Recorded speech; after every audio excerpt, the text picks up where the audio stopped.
Bismillahirrahmanirrahim. Assalamualaikum warahmatullahi wabarakatuh. Alhamdulillahirabbil alamin wa bihi nasta'in ala umurid dunya waddin. Wassalatu wassalamu ala asyrafil anbiya'i wal mursalin wa ala alihi wa sahbihi ajma'in, amma ba'du. Alhamdulillah, puji syukur kita panjatkan kepada Allah Subhanahu wa Ta'ala yang telah memberikan banyak nikmat kepada kita, terlebih-lebih nikmat iman, nikmat Islam, dan nikmat sehat walafiat. Salawat serta salam tak lupa kami haturkan kepada junjungan kita Nabi besar Muhammad Sallallahu Alaihi Wasallam, yang mudah-mudahan kita semua selaku umatnya akan mendapatkan syafaat di hari akhir nanti. Amin, amin, ya rabbal alamin. Apa kabarnya anak-anakku sekalian? Semoga kita semua selalu dalam lindungan Allah dan selalu diberi kesehatan supaya kita tetap bisa melaksanakan pembelajaran walaupun dari rumah. Amin, amin, ya rabbal alamin. Kami di sini mendapatkan amanah menyampaikan materi keagamaan, yaitu tentang wudhu. Mengapa berwudhu?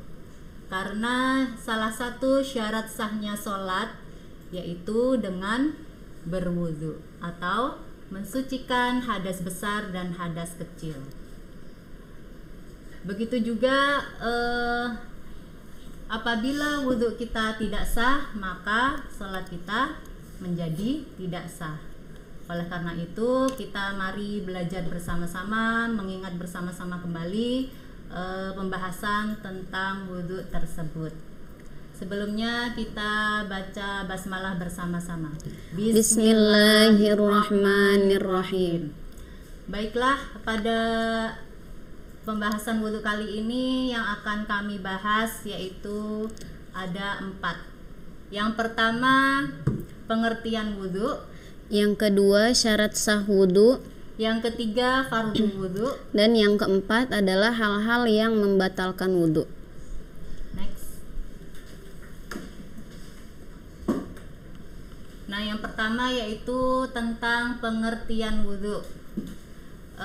Kami tentunya yakin bahwa anak-anakku sekalian sudah mengetahui apa itu wudhu. Akan tetapi kita belajar bersama kembali, mengingat kembali apa itu wudhu tersebut. Wudhu menurut bahasa artinya bersih dan indah. Sedangkan menurut istilah atau syariat Islam artinya menggunakan air pada anggota badan tertentu dengan cara tertentu yang dimulai dengan niat guna menghilangkan hadas kecil. Nah, contohnya hadas kecil itu apa aja, Bu Ulfa? Hadas kecil itu contohnya seperti buang air besar atau buang air kecil, atau bisa juga dengan buang angin. Nah, itu disebutnya dengan hadas kecil. Next. Nah, perintah berwudhu tersebut sudah dijelaskan di dalam Al-Quran Surat Al-Maidah ayat 1 yang bunyinya sebagai berikut. A'udzu billahi minasyaitonir rajim. Bismillahirrahmanirrahim. Ya ayyuhalladzina amanu idza qumtum ila sholati faghsilu wujuhakum wa aydiyakum ilal marafiqi wamsahu biru'usikum wa arjulakum ilal ka'bain. Yang artinya, wahai orang-orang yang beriman, apabila kamu hendak melaksanakan sholat, maka basuhlah wajahmu dan tanganmu sampai ke siku, dan sapulah kepalamu dan basuh kedua kakimu sampai kedua mata kaki. Jadi anjuran untuk berwudu sebelum melaksanakan sholat, kakak bisa lihat ya di Al-Quran surat Al-Ma'idah ayat 1. Next.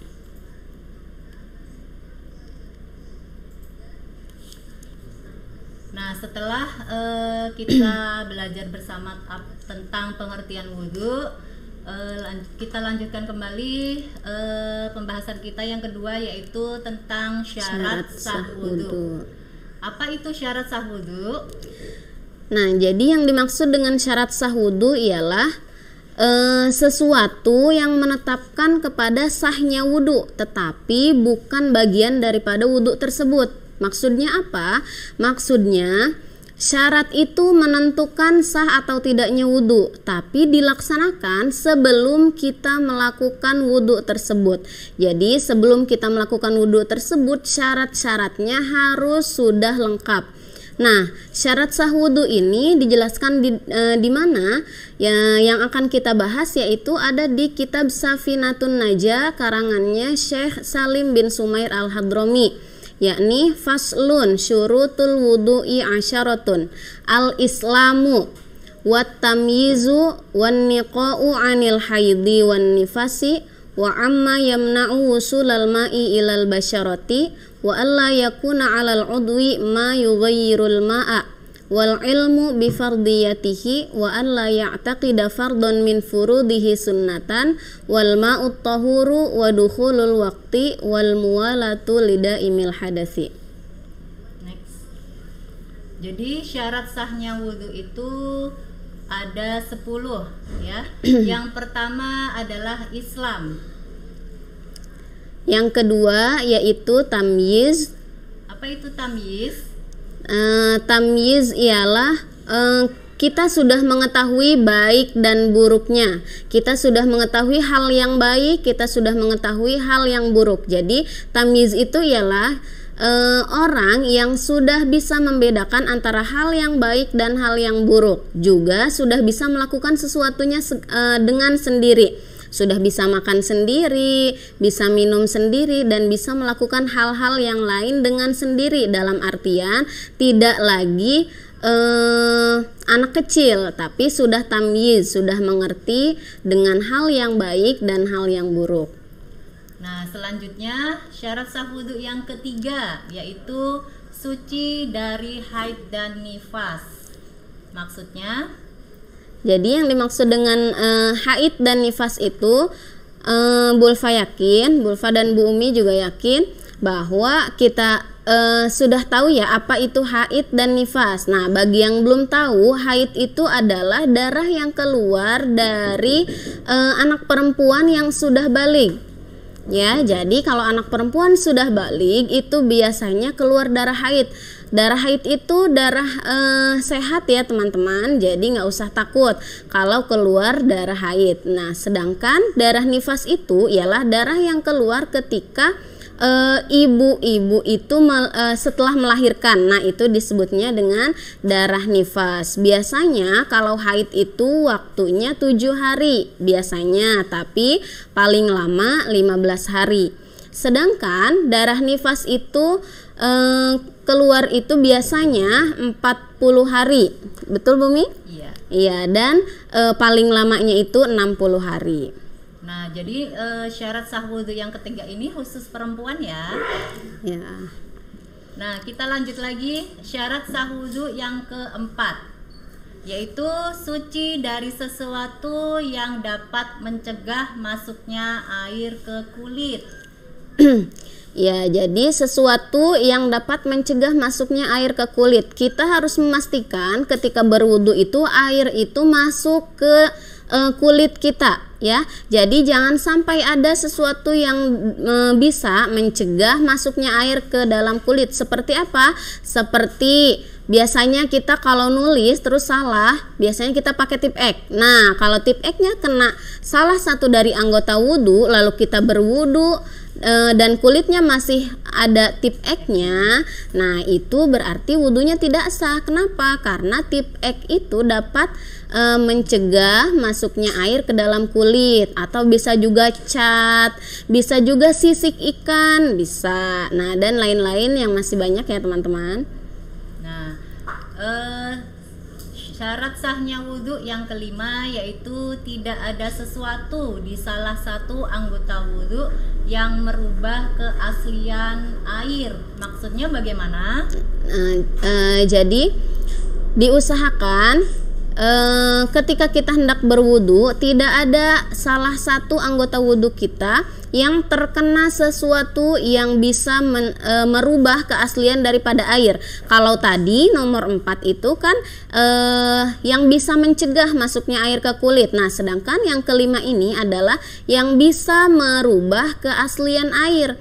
Awalnya air yang kita pakai itu bersih. Kan ketika kita berwudu kita harus menggunakan air yang bersih, sedangkan di kulit kita ada sesuatu yang dapat merubah keaslian air. Seperti apa? Seperti tinta, ya. Tinta bisa masuk, air bisa masuk walaupun kulit kita ada tintanya, namun bisa merubah keaslian air itu. Jadi airnya menjadi tidak suci dan mensucikan. Sedangkan ketika kita berwudu airnya harus yang suci dan mensucikan. Jadi yang kelima ini contohnya adalah tinta. Masih banyak contoh yang lainnya ya, itu ya, adalah salah satunya. Next kita lanjut lagi yang keenam yaitu mengetahui fardu wudu. Nah, insya Allah nanti fardu wudu ini akan kami bahas bersama-sama ya. Lanjut lagi yang ketujuh yaitu tidak boleh berkeyakinan bahwa salah satu dari fardu wudu hukumnya sunnah. Ya, jadi maksud dari syarat sah wudu yang ketujuh ini, kita tidak boleh meyakinkan diri kita bahwa salah satu dari fardu-fardunya wudu itu hukumnya sunnah. Kakak sudah tahu belum apa saja sih yang termasuk ke dalam fardu wudu? Nah, kalau belum, setelah ini kita akan membahasnya satu persatu. Sekarang Bulfa akan sebutkan satu saja fardu wudu. Misalnya membasuh wajah. Nah, membasuh wajah itu hukumnya fardu atau wajib. Sedangkan kita meyakinkan diri kita bahwa membasuh wajah itu hukumnya sunnah. Nah, itu tidak boleh ya teman-teman. Jadi yang pertama yang harus kita lakukan adalah kita harus mengetahui dulu apa yang termasuk ke dalam fardu-fardunya wudu, sehingga kita tidak salah mengartikan bahwa si membasuh wajah ini hukumnya adalah sunnah, sedangkan sebenarnya membasuh wajah ini adalah hukumnya wajib. Baik, selanjutnya yang ke-8 yaitu menggunakan air suci dan mensucikan. Contohnya misalnya apa aja Bu Ulfa? Contohnya air yang suci dan mensucikan ya teman-teman. Jadi harus suci dan juga mensucikan. Karena ada air yang suci tapi tidak mensucikan. Contohnya air apa? Air minum, air galon. Nah, air galon itu kan suci ya, bisa kita minum, tapi bisa nggak kita pakai buat wudhu? Tidak bisa. Kenapa? Karena ukurannya atau jumlahnya yang sedikit. Sedangkan air suci yang mensucikan itu harus berjumlah banyak, atau kalau di kitab Safinatun Najah dijelaskan harus lebih daripada 2 kulah. Nah, dan juga airnya itu harus bersih, tidak ada najisnya ya teman-teman. Kakak tahu kan najis itu apa aja? Contohnya seperti kotoran burung atau kotoran hewan yang lainnya. Jadi pastikan airnya itu bersih daripada najis ya teman-teman. Baik, selanjutnya yaitu yang ke-9, masuk waktu sholat ya. Nah, yang nomor 9 dan nomor 10 ini khusus untuk orang yang lidah imil hadas atau selalu berhadas. Kadang ada orang yang sering buang air kecil misalnya, atau lagi sakit diare. Nah, itu kan pasti bolak-balik kamar mandi. Nah, syarat sah wudhu yang 9 dan nomor 10 ini khusus untuk orang-orang yang selalu berhadas. Kenapa? Karena supaya ketika dari wudhu ke sholatnya itu tidak memakan waktu banyak, jadi tidak batal lagi. Nah, jadi yang ke-9 ini adalah masuk waktu sholat. Ketika masuk waktu sholat, maka kita dianjurkan untuk langsung berwudu. Setelah itu langsung melaksanakan sholat. Dan nomor 10 itu adalah mualah. Mualah itu tanpa jeda.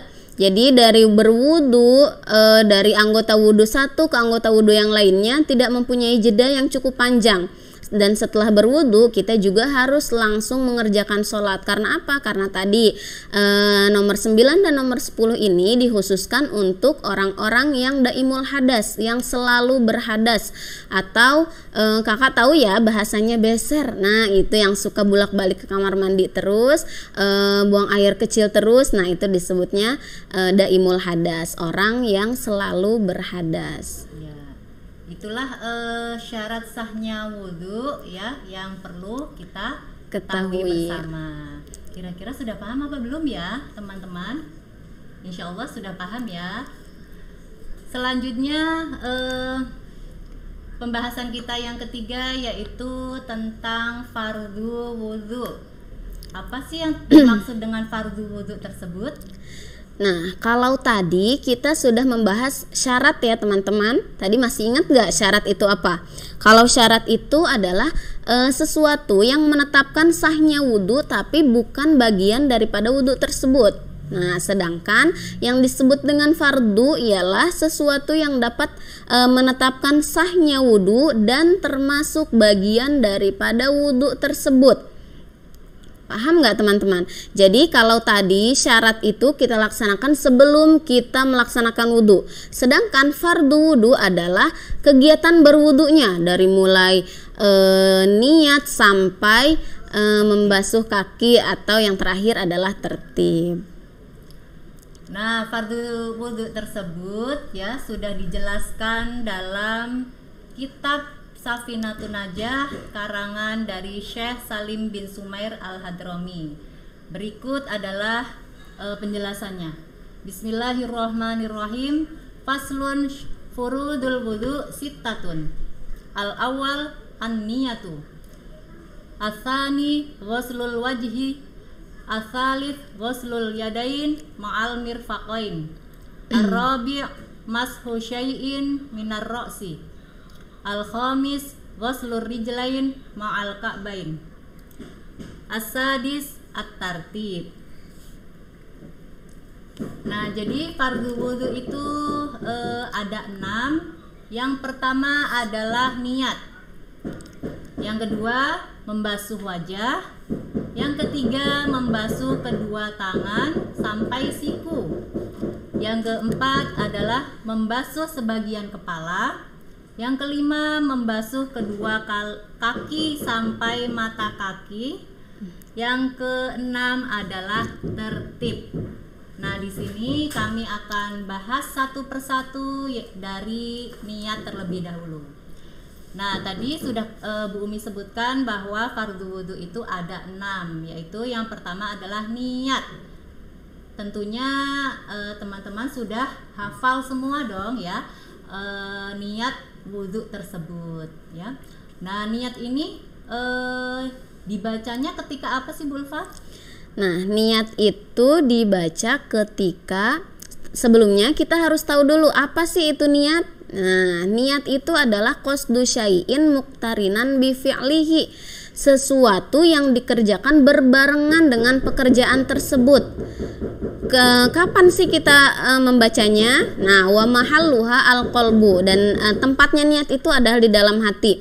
Coba Bulfa mau tahu, biasanya kalau berwudu kakak membaca niatnya kapan? Biasanya ada yang membaca niat itu di awal ketika belum berwudu. Bahkan masih di kelas terus kita baca niat, pas wudu nggak baca niat lagi. Nah, sebenarnya ada yang lebih sempurna lagi atau yang lebih benar lagi. Kapan dibacanya? Yaitu ketika kita hendak membasuh wajah. Kok membasuh wajah, Bu? Kan yang pertama kita basuh ketika wudhu itu adalah tangan, ya kan? Kita membasuh tangan dulu, lalu kumur-kumur, serta membasuh hidung. Kenapa kok pas mau membasuh wajah baru kita niat? Karena membasuh wajah itu adalah gerakan niat gerakan wudhu yang pertama, yang hukumnya adalah fardu. Sedangkan membasuh tangan, kumur-kumur, dan membasuh hidung itu hukumnya adalah sunnah. Makanya itu yang pertama yang kita harus lakukan ketika berwudu adalah niat. Niatnya di mana? Ketika kita hendak membasuh wajah. Nah, bagaimana bunyi niatnya? Yaitu nawaitul wudu'a li raf'il hadasil asghari fardhu lillahi ta'ala. Sepertinya semuanya sudah hafal ya niat berwudu. Next. Nah, fardu wudu yang kedua yaitu membasuh wajah, ya. Kira-kira batas-batasannya itu sampai mana sih kita membasuh wajah itu? Membasuh wajah, batasan membasuh wajah itu adalah kakak coba pegang deh kupingnya nih, yang kecil-kecil ini coba kakak pegang. Nah, yang ada di ujung wajah kita nih sampai sini. Nah, jadi samping kanan dan samping kirinya batasnya adalah puting telinga kanan dan telinga kiri kita. Coba kakak pegang deh telinganya, ada kan? Nah, itu adalah batasan berwudu. Lalu atas bawahnya sampai mana? Nah, coba kakak lihat batas tumbuhnya rambut. Dari tumbuhnya rambut sampai dagu kita. Nah, coba kakak lihat ya, kakak pegang. Nah, jadi dari puting telinga kanan sampai puting telinga kiri, lalu dari batas tumbuhnya rambut sampai ke dagu. Ingat ya teman-teman, itu harus basah semua, harus terkena basuhan air semua. Kalau ada yang ada kumisnya, ada jenggotnya, nah berarti Rambut itu juga nih, Bu Ulfa, oh iya, alis juga, alisnya kan ada yang tebel. Nah, itu harus terkena kulitnya ya teman-teman. Jadi jangan cuma basah di pek. Nah, itu kurang sempurna wudunya, tapi harus basah terkena airnya. Nah, biasanya kan suka ada yang gini-gini aja ya, Bu Ulfa ya. Nah, mulai dari sekarang dibenarkan ya. Iya, diperbaiki lagi wudunya supaya wudunya itu sempurna. Dan sempurna. Baik, di sini juga membasuh wudu itu ada doanya ya, Bu Ulfa ya. Iya, nah di sini doa membasuh wajah adalah Allahumma bayyid wajhi binurika yauma tabyaddu wujuhu wa taswaddu wujuh. Kalau kakak mau lebih sempurna lagi wudunya, silahkan dihafalkan doa-doanya. Dari tadi niat, Bu Ulfa percaya kalau niat pasti sudah hafal semua ya. Nah, doa membasuh wajah kakak boleh hafalkan ya. Kalau misalnya mau ditulis, silahkan ditulis niat doa membasuh wajahnya. Nah, doa membasuh wajah Bu Ulfa ulangi, Allahumma bayyid wajhi binurika yauma tabyaddu wujuhu wa taswaddu wujuh. Baik, next selanjutnya fardu wudu yang ketiga yaitu membasuh kedua tangan sampai siku ya. Biasanya kalau misalkan ketika kita wudu biasanya ada yang memakai kemeja lengan panjang, itu bagaimana Bu Ulfa? Nah, di sini sudah jelas ya teman-teman, membasuh kedua tangan sampai siku. Berarti kalau kita menggunakan pakaian yang lengannya panjang harus diapa? Harus digulung supaya tangan kita bisa basah dengan sempurna, terkena basuhan air wudhu dengan sempurna. Gimana kalau cuma sampai sini aja, sampai pergelangan tangan aja? Berarti wudhunya kurang sempurna dan pastinya tidak sah. Karena apa? Karena membasuh kedua tangan sampai siku ini adalah termasuk fardu wudu. Sedangkan fardu wudu itu hukumnya apa? Hukumnya wajib.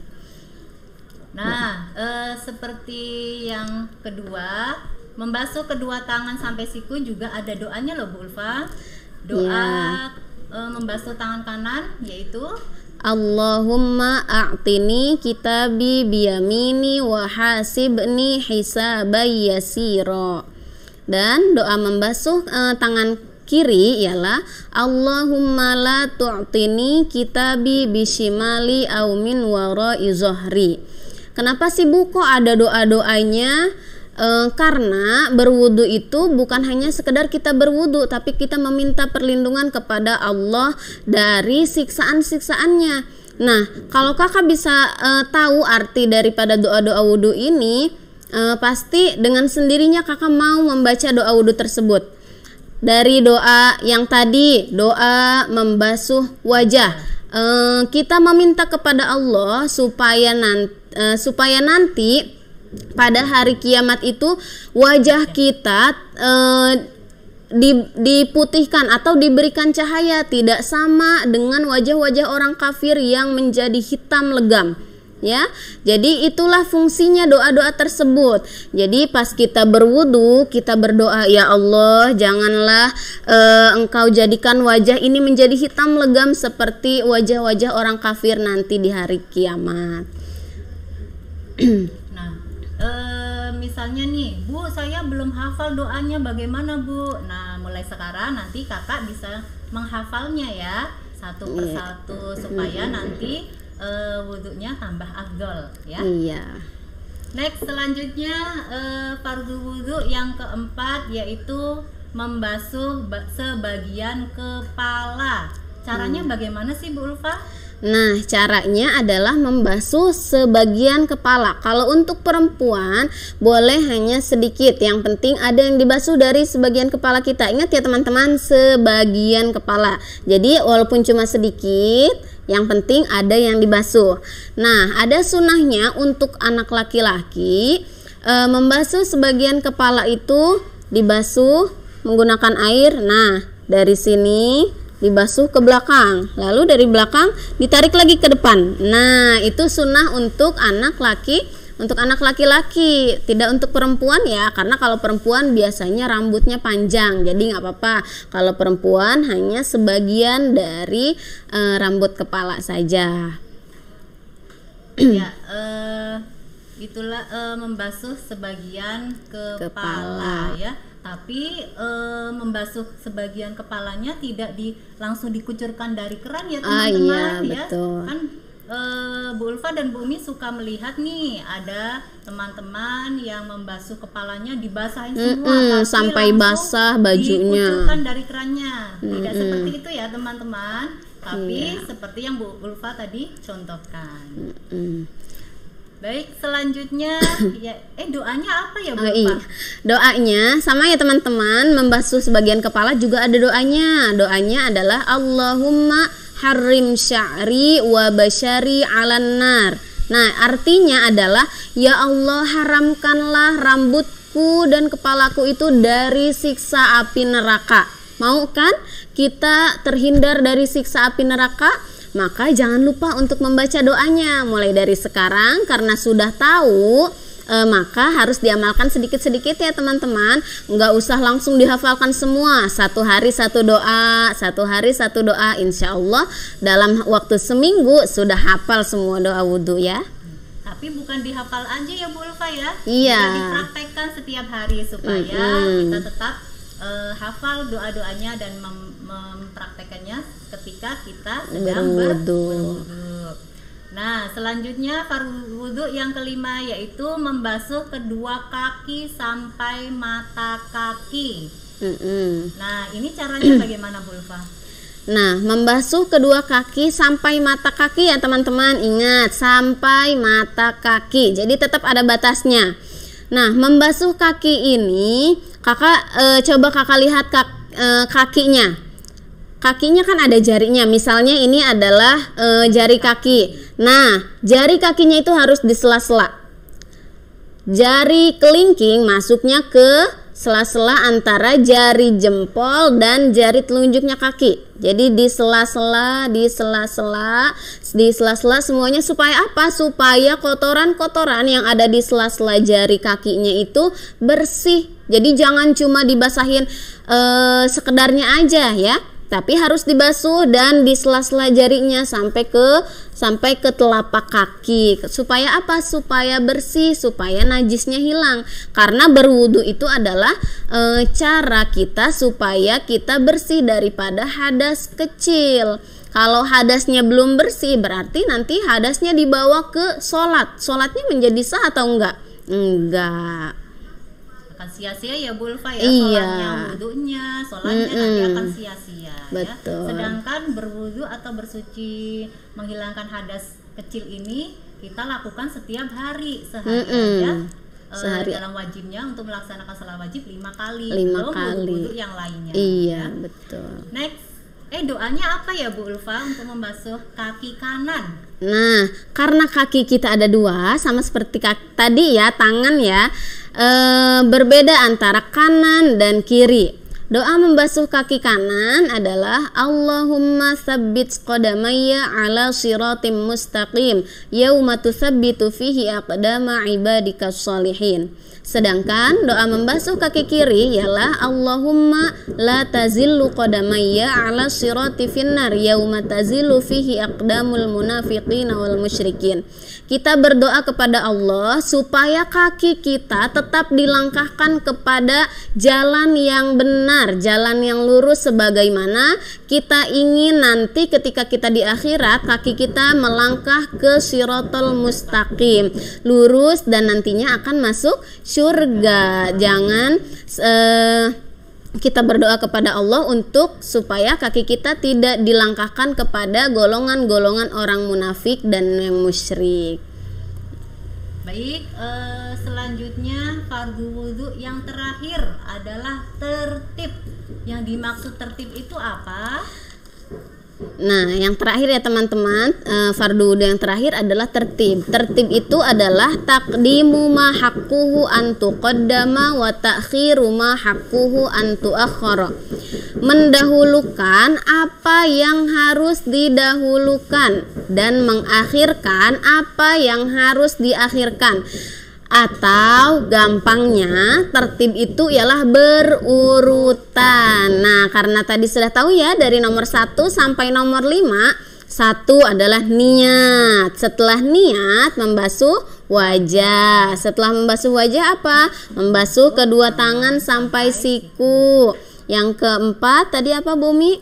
Membasuh kepala, sebagian kepala. Dan yang kelima tadi membasuh kedua kaki sampai mata kaki. Nah, itu harus berurutan ya teman-teman. Jangan sampai setelah niat tiba-tiba langsung membasuh kedua tangan sampai siku. Nah, itu artinya tidak tertib. Sedangkan fardu wudhu yang keenam harus tertib. Berarti kalau tidak tertib, sah nggak Bumi wudhunya? Tidak sah. Nanti juga berarti otomatis sholatnya tidak sah ya. Nah, demikianlah tadi yang sudah kami bahas. Yang pertama yaitu tentang pengertian wudhu, yang kedua tentang syarat sahnya wudhu, yang ketiga tentang fardu wudhu, dan yang terakhir adalah hal-hal yang membatalkan wudhu. Nah, hal-hal yang membatalkan wudhu ini juga telah dijelaskan dalam kitab Safinatun Najah karangan Syekh Salim bin Sumair Al-Hadrami. Ya, nah di dalam kitab Safinatun Najah ini sudah dijelaskan faslun nawaqidul wudu'i arba'atu asya'a. Al-awwalu al-khariju min ahadis sabilaini min qubulin aw duburin rihin aw ghairihi illal mani. Asani zawalul aqli binaumin aw ghairihi illa nauma qa'idin mumakkinin maq'adahu fil ardi. As-salisu iltiqa'u basyaratai rajulin wa mra'atin kabiraini ajnabiyaini min ghairi hailin.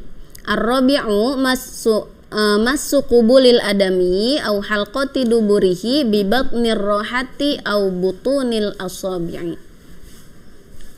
Nah, perkara-perkara atau hal-hal yang membatalkan wudhu di sini dijelaskan ada 4. Yang pertama yaitu segala sesuatu yang keluar dari kemaluan depan maupun belakang, baik berupa angin atau benda yang lainnya. Maksudnya bagaimana Bu Ulfa?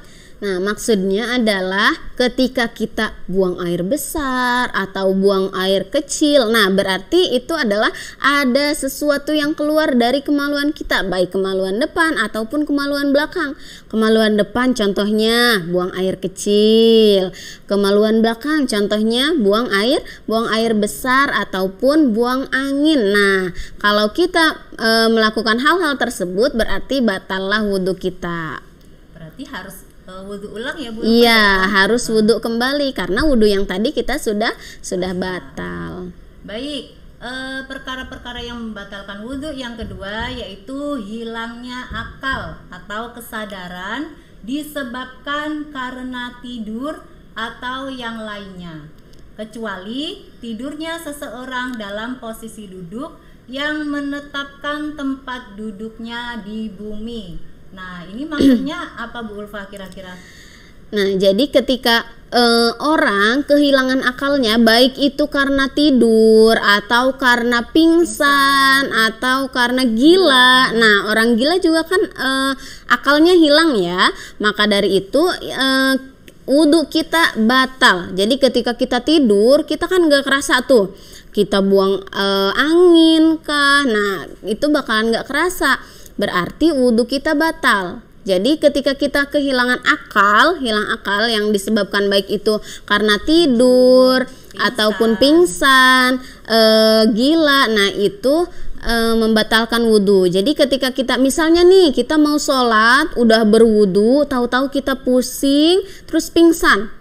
Nah, setelah kita sadar dari pingsan tersebut, jangan langsung sholat, tapi harus mengambil wudhu terlebih dahulu karena wudhu yang tadi kita sudah batal. Karena apa? Karena hilangnya akal kita. Tapi di sini ada perkecualian nih Bu Ulfa. Oh iya. Bagaimana yang dikecualikan itu? Nah, kecuali tidurnya seseorang dalam posisi duduk. Nah, kalau ada orang yang duduk, dia dalam keadaan punya wudhu, tidur tapi posisinya duduk dan menetap di tempat duduknya, tidak geser kanan, tidak geser kiri, menetap duduknya, tapi dia tidur, batal nggak wudhunya? Nah, itu tidak batal karena di sini sudah dijelaskan terkecuali tidurnya seseorang dalam posisi duduk. Ingat ya teman-teman, duduknya itu yang menetap ke tempat duduk. Iya, menetap ke tempat duduknya. Jadi nggak geser kanan, nggak geser kiri. Itu ya? Iya, betul. Jadi yang benar-benar menetap. Baik, untuk perkara-perkara yang membatalkan wudhu yang ketiga yaitu bertemunya dua kulit laki-laki dan perempuan yang telah menginjak dewasa atau baligh, yang tidak ada hubungan mahram dan tanpa penghalang. Ya, ini maksudnya bagaimana? Nah, kadang kalau di sekolah nih teman-teman, di sekolah setelah kita berwudu kita masih bertemu dengan orang-orang ya, teman-teman kita banyak. Nah, di sini adalah bertemunya dua kulit laki-laki dan perempuan yang telah menginjak baligh. Kalau perempuan balighnya itu di umur 9 tahun, sedangkan laki-laki balighnya di umur 15 tahun dan tidak ada hubungan mahram. Mahram itu apa? Mahram itu adalah orang yang mahram itu adalah orang yang boleh dinikahi. Nah, contohnya misalnya kelas 6 nih, kelas 6 pasti kan sudah baligh ya. Contohnya Kakak Ailin. Kakak Ailin bertemu Pak Guru setelah berwudu, dua-duanya mempunyai wudu. Atau Kakak Ailin mempunyai wudu. Nah, nggak sengaja kesenggol deh tuh tangan Kakak Ailin ketemu tangan Pak Gurunya tanpa penghalang atau kenanya langsung ke kulit. Nah, kulit ketemu kulit, nggak sengaja nih, sret. Nah, berarti itu adalah batal karena dua-duanya sudah balik, kecuali kalau tangannya Kakak Ailin atau tangannya Pak Guru kenanya ke baju Kakak Ailin misalnya. Nah, itu nggak batal karena bertemunya ke baju, bukan ke kulit. Iya, ada penghalangnya. Nah, kalau ketemunya kulit dengan kulit, maka batal wudhunya dan harus diulangi lagi wudhunya. Nah, kalau misalnya nih ada anak laki-laki Bu Ulfa sedang dalam keadaan wudhu, terus terkena kulit ibunya, gimana tuh Bu Ulfa? Nah, itu yang disebut mahram. Jadi, kalau mahram itu orang yang boleh dinikahi, sedangkan anak boleh nggak menikah dengan ibu? Tidak boleh. Jadi, kalau anaknya dengan ibunya itu tidak batal. Ya, itu salah satu contohnya ya, masih banyak contoh-contoh yang lainnya. Nah, selanjutnya perkara-perkara yang membatalkan wudhu yang terakhir atau yang keempat, yaitu menyentuh kemaluan depan dari manusia atau bulatan lubang anus dengan bagian dalam telapak tangan atau bagian dalam jari-jari tangan, ya. Nah, ini maksudnya bagaimana Bu Ulfa? Nah, jadi mungkin kita juga pernah ya mengalami, misalnya kita habis wudhu nunggu sholat jamaah kok lama ya, aduh gatel misalnya. Nah, kalau menggaruk kemaluan kita dengan telapak tangan kita yang depan ya, nih yang dalam, itu batal ya. Nah, kecuali kalau kita menggaruknya atau menyentuhnya dengan punggung tangan kita. Nah, itu tidak batal, tapi jangan lama-lama. Boleh sesekali ya, dengan punggung telapak tangan kita itu tidak batal. Tapi kalau dengan telapak tangan nih, dalam telapak tangan itu hukumnya batal. Jadi kita harus berwudu lagi, ambil wudu lagi karena wudunya sudah batal. Sudah Bu Ulfa? Sudah. Ya, itulah materi kita hari ini. Yang pertama yaitu tentang pengertian wudhu ya. Yang kedua yaitu tentang syarat sah wudhu ya. Tadi ada berapa syarat sahnya wudhu? Ada berapa? Ada 10 ya. Dan yang ketiga tentang fardu wudhu, yaitu ada 6 ya. Dan yang terakhir yaitu perkara yang membatalkan wudhu ada 4 ya. Kalau teman-teman belum hafal semuanya, nanti dipelajari lagi, dibuka kembali materinya ya. Boleh dicatat ya Bumi. Iya, boleh dicatat, nanti dipraktekkan dalam ketika kita berwudu ya. Sudah Bu Ulfa? Iya, kenapa sih kok wudhunya harus sempurna, harus baik, harus ada doanya segala macam? Karena wudhu itu adalah poin pertama ketika kita hendak melaksanakan ibadah. Kita melaksanakan sholat harus berwudhu dulu. Bahkan kita mau baca Quran harus berwudhu terlebih dahulu. Makanya kita harus memperbaiki wudhu kita supaya ibadah kita menjadi lebih baik dan lebih sempurna. Nah, setelah ini Bu Ulfa dan Bu Umi mengharapkan kepada teman-teman semua untuk mempraktekannya nanti setelah ini ya. Supaya apa Bu Ulfa? Supaya ibadah kita juga semakin baik, wudhu kita juga semakin sempurna, dan ilmu yang kita dapatkan walaupun sedikit bisa bermanfaat minimal untuk diri kita sendiri. Jadi kalau kita sudah mengetahui akan sesuatu hal, itu harus diamalkan karena al ilmu bila amalin kasyajari bila samarin. Ilmu yang tidak diamalkan laksana pohon yang tak berbuah. Nah, setelah ini silahkan disimak videonya praktek berwudu. Kakak bisa lihat ya apakah wudu yang kakak lakukan setiap hari sudah betul atau belum.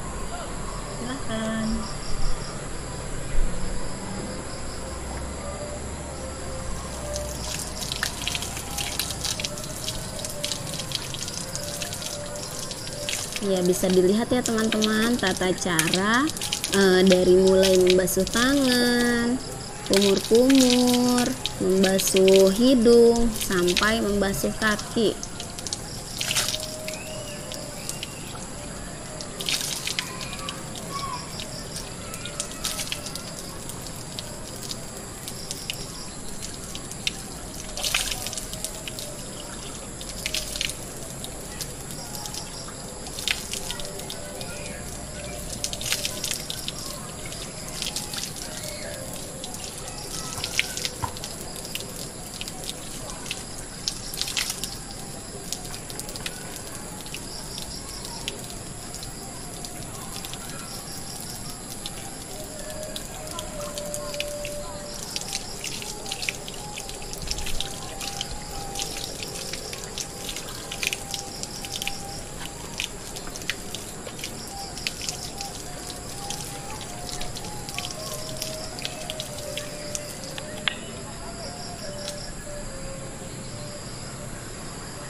Nah, bagaimana teman-teman videonya? Bisa kita praktekkan sehari-hari ya. Baiklah, kurang lebihnya kami mohon maaf apabila ada kekurangan dalam menyampaikan materi atau Ada kesalahan. dalam menyampaikan kata-kata. Kami berdua mohon maaf yang sebesar-besarnya ya. Jangan lupa untuk dipraktekkan ya. Baiklah, kita akhiri pembelajaran kita hari ini dengan bacaan hamdalah. Alhamdulillahirabbil alamin. Wassalamualaikum warahmatullahi wabarakatuh.